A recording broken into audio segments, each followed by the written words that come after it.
vas nous parler aujourd'hui, le Zach? C'est vrai que ça faisait un petit moment que j'avais pas eu une petite chronique, content de pouvoir vous la faire. Alors celle-ci, elle est un peu plus technique que ce que je fais d'habitude, donc habituellement, vous savez, j'aime bien ne pas trop lire mes notes, mais bon, cette fois, j'en aurais besoin un petit peu plus, donc je vous prie d'être indulgent avec ça sur moi.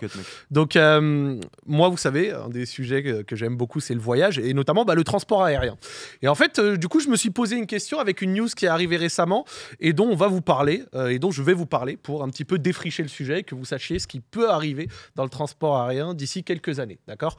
Donc, comme d'hab, avec les différents défis énergétiques, environnementaux qui se posent avec l'aviation, c'est un des premiers secteurs qui est concerné par les régulations qui sont progressivement mises en place dans certaines régions, d'accord? Okay. Donc, là, par exemple, la Commission européenne, elle a validé l'initiative de la France qui voulait bannir les vols intérieurs quand il y avait une alternative de moins de 2h30 en train, d'accord?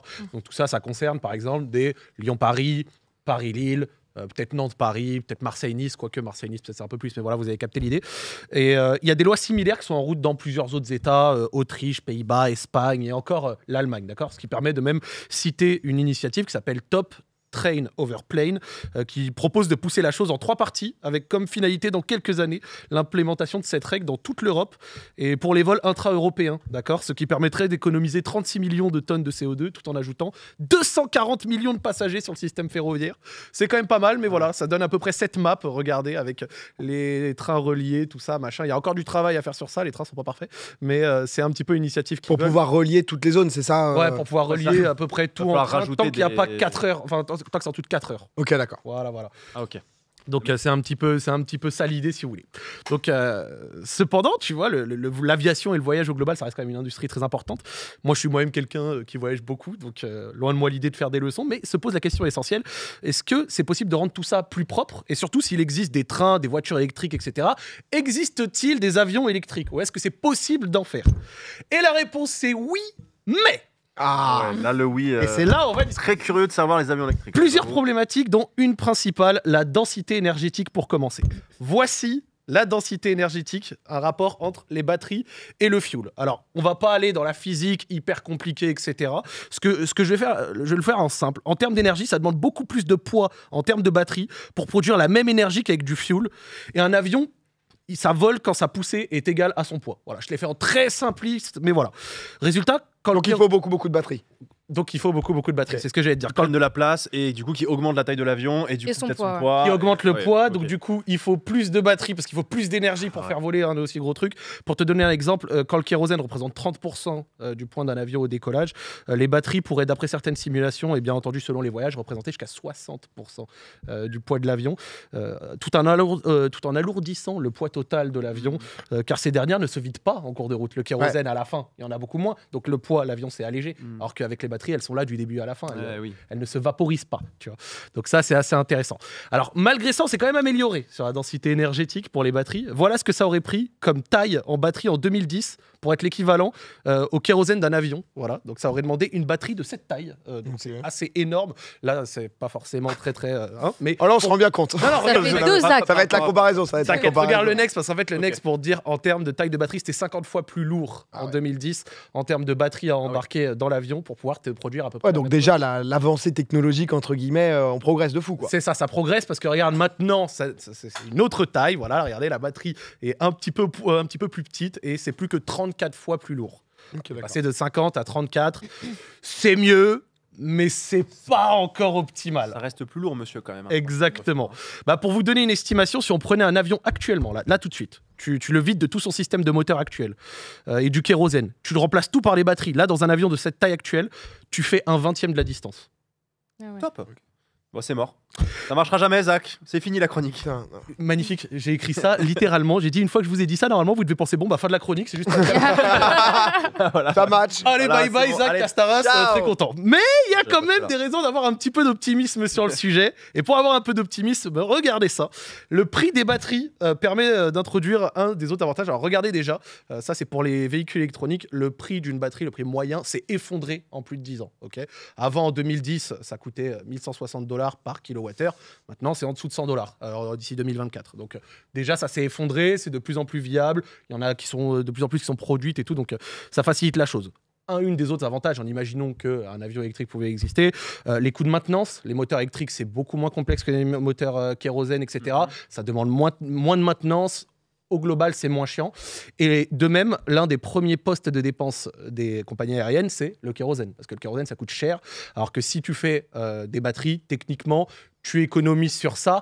Avec un petit astérix, cependant, vu le prix actuel de l'électricité, je pense que le rapport est peut-être un peu moins dingue. Ah, oui. J'ai une question, mais je sais pas si t'as la réponse, je veux pas te donner la merde, mais il n'y a pas des matériaux, enfin des métaux rares, etc., justement, dans la production de batteries? Totalement, il y a du cobalt. Parce que là, du coup, mais ce que je veux dire, c'est qu'au bout d'un moment, parce que le prix baisse, mais on va être en galère, non? De cobalt, lithium et. Alors, ça dépend comme d'hab de combien il y en a au total en stock dans le monde, en fait. Ouais. Et donc, en fait, je suppose que vu que la demande en batterie a augmenté, plein de gens se sont mis à produire les matériaux nécessaires. À retrouver des mines, etc. Voilà, pour faire des batteries, et que donc, du coup, à l'heure actuelle, ça donne ça, du coup. Maintenant qu'on en est là et que je vous ai dit tout ça, vous comprenez donc que les longs courriers, le tout électrique, c'est pas pour tout de suite. Voilà. Ouais, Il y a eu des tests sur des moteurs hybrides, d'accord, qui mixaient électrique et kérosène, et ça permettait, sur un court courrier, de réduire de 70% l'utilisation du kérosène. Ah ouais, quand même. Cool.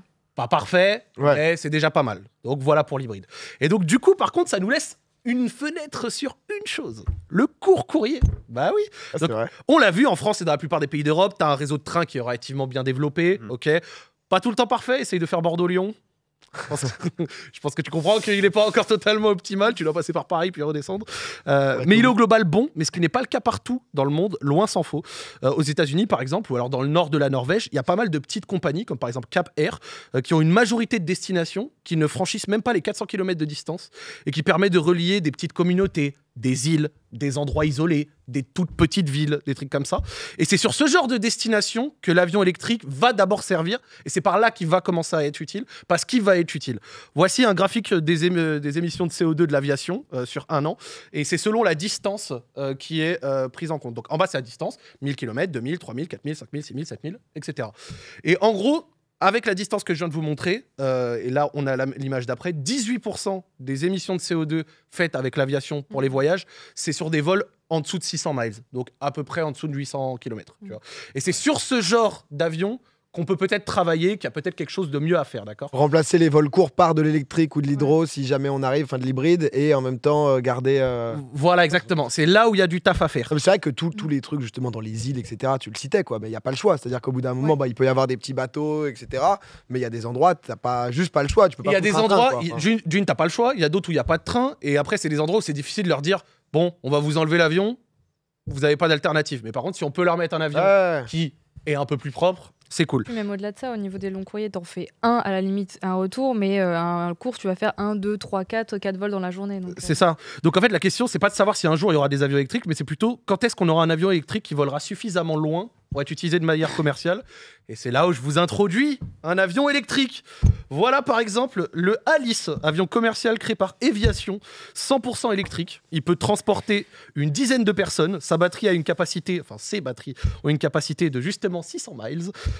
Et il peut aller jusqu'à 450 km/h, ce qui est par contre 2 fois moins rapide qu'un avion traditionnel. Ah oui, la perf max, par contre, ça pousse pas autant. Voilà. Ça pousse pas très très vite quand même. Voilà. Vous avez le temps. Décollage, quand t'es dedans, tu dois avoir un petit doute. Oui. Ça lève pas beaucoup là. Pour te dire, ça double le temps de trajet sur un même trajet, mais voilà l'exemple concret d'un premier jet d'avion commercial électrique qui a commencé à être acheté et qui risque d'être déployé dans les années à venir. C'est pas encore idéal, comme je l'ai dit, ça peut transporter qu'une dizaine de personnes. Donc c'est du jet privé quoi à l'heure actuelle. Quoi. Ouais, pas forcément du jet privé, même sur des petites destinations, mais voilà, on s'est compris. Ça a des batteries partout, pour te dire, il y a 8 tonnes de batteries. C'est vraiment le problème. L'arme. C'est fatos. Le design est totalement repensé justement par rapport à ces problématiques, mais sachant qu'il faut bien commencer quelque part. Voilà où est-ce que nous en sommes, et il serait pas étonnant du coup de voir des courts courriers utilisés un peu partout, et donc de rendre ces voyages un peu plus clean. Alors évidemment, j'ai pas parlé de la provenance de l'électricité produite, comme d'hab, 1 kWh d'énergie n'a pas le même bilan carbone chez nous avec le nucléaire qu'en Pologne ou en Allemagne avec les centrales à charbon, d'accord, mais c'est l'un des buts de plusieurs gouvernements. J'ai parlé par exemple de la Norvège au début. Par exemple, la Norvège a pour ambition de rendre tous ses vols intérieurs électriques ou hybrides d'ici 2040. Ok. Voilà. Et donc, voilà où est-ce qu'on en est. L'aviation électrique, ça pourra peut-être exister. C'est en route. Plus en route encore que ce qu'on pensait. Ça va d'abord commencer par les courts courriers. Il y a encore beaucoup d'améliorations à faire dessus. Les batteries, notamment, risquent d'être améliorées dans le temps, surtout parce que c'est drivé par l'industrie automobile qui fait énormément de recherche dessus. Tesla et consorts, tu te doutes bien. Mais voilà où est-ce que nous en sommes et où est-ce qu'on risque d'aller. Et si vous êtes chaud et si vous avez bien aimé le sujet, il y a un deuxième sujet archi intéressant, c'est sur les avions à hydrogène. Et Airbus, eux, ils sont en train de développer des avions à hydrogène, donc avec une toute autre technologie, d'accord, mais qui est plus faite sur l'hydrogène pour avoir des avions, pareil, zéro carbone d'ici 2035. Ils ont communiqué un grand plan dessus, ils ont montré plein d'avions, des choses, de machin. Et si ça vous dit, une prochaine, je vous parlerai de ça, mais voilà pour l'avion électrique. Ouais, merci, trop bien. J'avoue, bien, ouais. j'avais aucune idée que même c'était en En développement. fait, tu te demandes et tout. toujours à quel point c'est possible, mais en fait, Ouais. ça devient possible parce que du coup, vu que le kérosène coûte très cher, et bah, du coup, la batterie, vu qu'elle baisse en prix, tu te dis, les grandes compagnies se disent, bon, ça va coûter cher en développement, en recherche et développement, mais ça risque de payer à un moment donné. Ouais, à un moment, Ah ouais, t'inverses la courbe, tu quoi. switch, quoi, tu Et vois. pareil avec les différentes régulations qui commencent à être prises De à droite à gauche, tu vois, pas partout dans le monde, mais justement pour lutter contre le réchauffement climatique et tout, au moins avec ça, elles peuvent dire bon, ok, on peut toujours fonctionner de manière un peu plus clean. Pas parfaite non plus, hein. Il y a beaucoup de choses à dire sur l'extraction des métaux rares, sur le kilowattheure électrique. D'où vient l'électricité, comme tu le disais et tout, t'as plein de trucs, tu vois. au final. Voilà, je suis pas en train de dire ouais, l'avion électrique, nickel, zéro émission. On sait pertinemment que c'est faux. Mais c'est peut-être déjà. Non, mieux. mais déjà, tu nous donnes l'info d'où on en est. Et Voilà. c'est Ah, déjà. c'est vrai, y a et puis, plein, et puis surtout que tu sais, t'as des moyens de transport, tu sais, on dit faut prendre le train. Mec, je regardais genre Paris-Budapest en train. Ah oui, non, mais c'est. Bon, c'est 13 heures, t'es en mode ok, mec, c'est 300 € le billet, tu vois. Ah oui, oui. Et t'es en mode 300 € le billet, aller. Et je suis en mode ah ouais, donc Mais- c'est 600 € l'aller-retour, t'es en mode. Tu sais que ça arrive, c'était sympa, une l'Europe, autre hein. idée de chronique que j'avais eue. Le premier pays au monde en termes de kilométrage de train, c'est la Chine. Et la Chine a fait tout un système de trains qui coûte hyper cher, mais pour relier toutes les différentes régions. Et eux, en fait, ils l'ont optimisé à un point où pour faire comme ça, ce genre de long courrier en Chine, donc de long trajet en Ouais. train, je veux dire, ça coûte vraiment pas hyper cher. Et surtout, au-delà de ça, ça prend vraiment beaucoup, beaucoup moins de temps. Ouais. Ils n'ont pas ces problèmes de rails pas pareils selon les pays, les machins, Oui, nanana. c'est ça, ouais. C'est tout pareil. Donc, du coup, pour faire des longues distances, je crois que j'avais vu des Pékin-Shanghai, des trucs comme ça en train, ça prenait carrément largement moins de temps que chez nous. Eux, ils ont un souci Ouais. lié à la rentabilité derrière parce que du coup, ils ont des lignes mais ultra haute Ouais. vitesse de bêtes de service, sauf que ils sont en mode il y a personne dans certaines quoi. Par Ouais, contre, tu vas en 20 minutes quoi. Mais c'est Ah ce ouais, qu'ils ouais. mettent beaucoup en leur Totalement. techno, en Dis-toi Afrique qu'ils avaient, et tout. ouais, c'est totalement ça. Ils avaient même un côté un peu plus géopolitique, tu vois. Par exemple, avec le Tibet, où ils avaient fait des lignes qui allaient jusqu'au Tibet ou alors jusque dans le Xinjiang, à Urumqi, pour faire en sorte d'éviter que ces régions-là restent un peu en autarcie et puissent avoir des Chinois qui vont là-bas. Et donc, du coup, Et- bref, c'est assez poussé. En En fait, fait, en gros- mais en vrai, c'est le sujet est hyper Parce que, nous, intéressant. on est baisés en Europe puisque tu as des différences de rails et tout Ouais, machin en c'est ça. fait. Oui. Du coup, C'est plus ancien Et aussi. du coup, c'est trop chiant. Alors que je sais, déjà, par exemple, il y avait l'Orient Express, donc qui faisait Istanbul-Paris. Et ben, ils avaient créé à l'époque donc je te parle de ça, c'est le 19e siècle, quoi. Mhm. Ils avaient créé des wagons avec des systèmes de changement de roues quand ils changeaient de pays. Du coup, Ouais. tu n'avais pas besoin de changer de wagon, mais ça changeait l'ordre des roues et l'écartement pour pouvoir directement passer d'un type D'un de rail à un l'autre, ouais. Ah, déjà, les T'as le mecs même avaient- problème avec la RATP, c'est-à-dire qu'il y a beaucoup de gens qui disaient oui, par exemple, la RATP à Paris avec le métro, c'est vieux, c'est tout le temps en travaux, etc. Mais il faut comprendre que ça a été créé c'est beaucoup plus ancien que des nouveaux métros que tu Ah oui, peux bah, ça, trouver en ça, Europe, 150 où ans, le du truc. coup il y a un entretien qui est différent aussi, tu vois. Et pour les rails, c'est exactement pareil avec la SNCF, par exemple. Mhm. Non mais en tout cas, merci beaucoup parce que j'avoue, sujet De ouf. hyper intéressant, l'évolution des modes de transport, etc. J'espère que vous avez apprécié. Très intéressant. Quand l'enquêteur revient, on est forcément content.